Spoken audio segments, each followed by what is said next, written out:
Alrighty, what is up, guys? I want to run you through a quick way how to set up an abandoned cart flow in 2025. This would have worked in 2024, but it is 2025. So I'm going to run you through it, how to recover lost revenue, win back some hesitant shoppers, and boost your sales with a good email sequence. So who am I? My name is Ryan Hammond. I'm the owner of Great Day Copy. Recently did $225,000 in 6 months for a single 7-figure client with optimized email flows.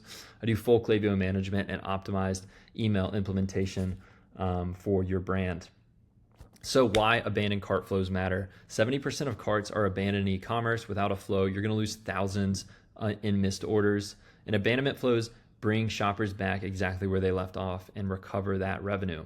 So I'm not going to waste any more time on why they matter. They're very important. Everybody knows this, but how to set it up. So if you are in Klaviyo, the trigger that you are going to use for an abandoned cart flow is added to cart. Klaviyo has a thing that says abandoned cart, but it's actually abandoned checkout. So this is the right way to set it up. The metric for the flow needs to be added to cart, and these are the profile filters. Checkout started 0 times since starting this flow, and placed order 0 times since starting this flow, and has not been in this flow in the last 7 days.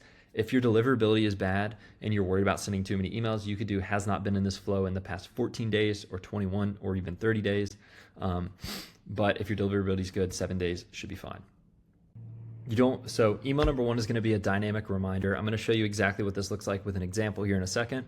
But 1 to 2 hours after they abandon their cart, you're going to show a dynamic block with the product they left behind, maybe add a little bit of social proof, and just essentially try to get them back to their cart. That's the only point of this email. You don't want to distract them with any secondary offers. You just want to get them back to the cart. This is a great example of this. Ignore the little lines in here. This is from slicing it, but this is what it could look like. You got your big headline at the top saying, forgetting something. We saw you add an item to your cart but never finish your order. Save your item and grab it below. And then right here, you would have a dynamic product section, essentially the product that they left behind. This is really easy to set up in Klaviyo, but it's going to essentially populate this part of the email with what they left behind. So, and then at the bottom, you can have your footer section as well. So that's email number 1. Email number 2, text-based dynamic reminder. You can do it 24 hours later. Just do a plain personal text style for, keep it, kind of personal. You can just kind of give them a simple message once again. You left this behind. Are you still interested? Insert a dynamic link for the product again, and maybe even add a little bit of social proof. Just give them a clear call to action to once again complete the order. It can look something like this. Hey there, we noticed you added an item to your cart but never finished your order. We saved your item for you here. Our goal here at Brand is to make, give a little bit of a unique selling proposition to maximize athletes' development and exposure, which is exactly what our name stands for. So if there's any way we can help, shoot us a reply to this email. We'd love to offer any support we can. So yeah, that's email 2. Email number 3, exclusive discount. Give them a 10% or 20% off discount if your margins allow for it. Once again, do the kind of similar design as this, except you're going to be pushing that discount. You're still going to have the dynamic product down here, but instead you might say exclusive discount, 10% off, grab the item you left in your cart. We saved it below, use this code for 10% off or something, use this code for 10% or 20% or whatever your discount is. And then email number 4 is going to be a last call email. You can do it 24 hours again later as well. You can test that later if you'd like. But once again, same design. You can also do a text-based email for that one if you want. So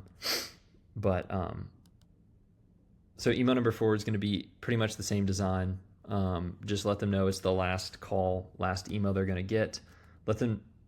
So email number 4 is going to be the same thing. Just let them know it's last call for the email, and that or last email you're going to send for the discount. So flow best practices. You can extend the flow to more emails if performance is good.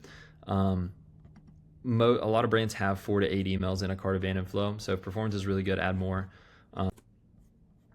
Space them evenly. Send the first one 1 to 2 hours after, and then after that you can do 24 hours.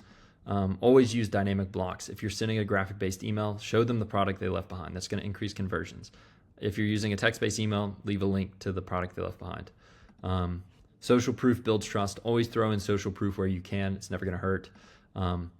And then offer discounts only after the initial reminders. You don't want to lead with an offer right away. You want to show them that last. And if you want me to actually give you a free Klaviyo audit, free email marketing game plan, book a call in the description, and I would love to help you out. So I hope this helped.